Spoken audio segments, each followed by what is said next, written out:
sahabat Rumah Belajar, kembali lagi bertemu dengan saya Suci Subarni.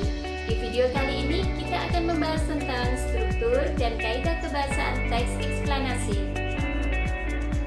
Tujuan pembelajaran kali ini adalah yang pertama, peserta didik dapat memahami arti dari teks eksplanasi.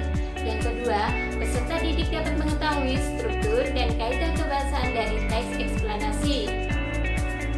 Apa itu teks eksplanasi? Mari kita cari jawabannya bersama-sama. Sebelumnya, kita harus tahu dulu apa itu teks eksplanasi. Teks eksplanasi adalah teks yang menjelaskan proses terjadinya suatu fenomena alam dan fenomena sosial, baik secara kronologis maupun secara sebab akibat atau kausal. Selanjutnya, struktur teks eksplanasi ada 3. Yang pertama, pernyataan umum. Pernyataan umum berisi gambaran umum mengenai topik yang dibahas.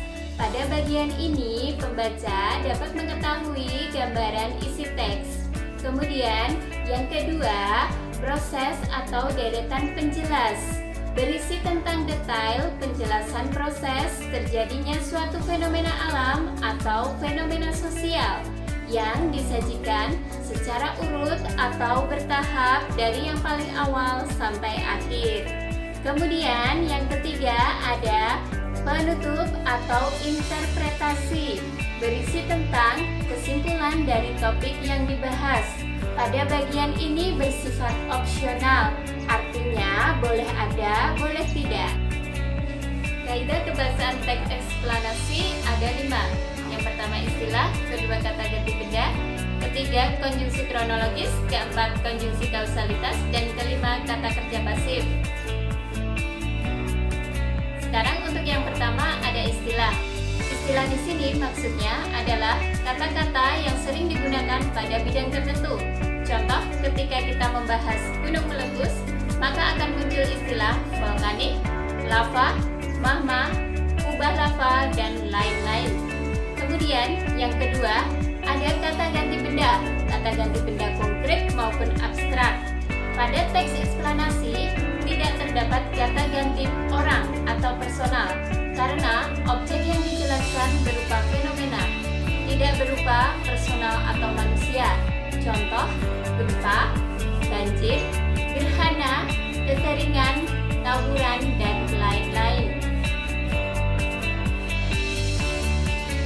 Selanjutnya adalah konjungsi kronologis. Konjungsi yang menyatakan hubungan waktu. Contoh, kemudian, lalu, setelah itu, pada akhirnya, sebelumnya, dan lain-lain.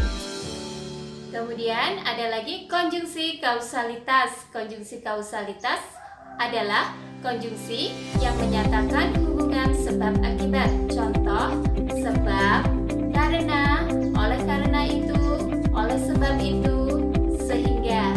Dan yang terakhir ada kata kerja pasif. Kata kerja yang dikenai pekerjaan. Biasanya ditandai dengan awalan di dan ter.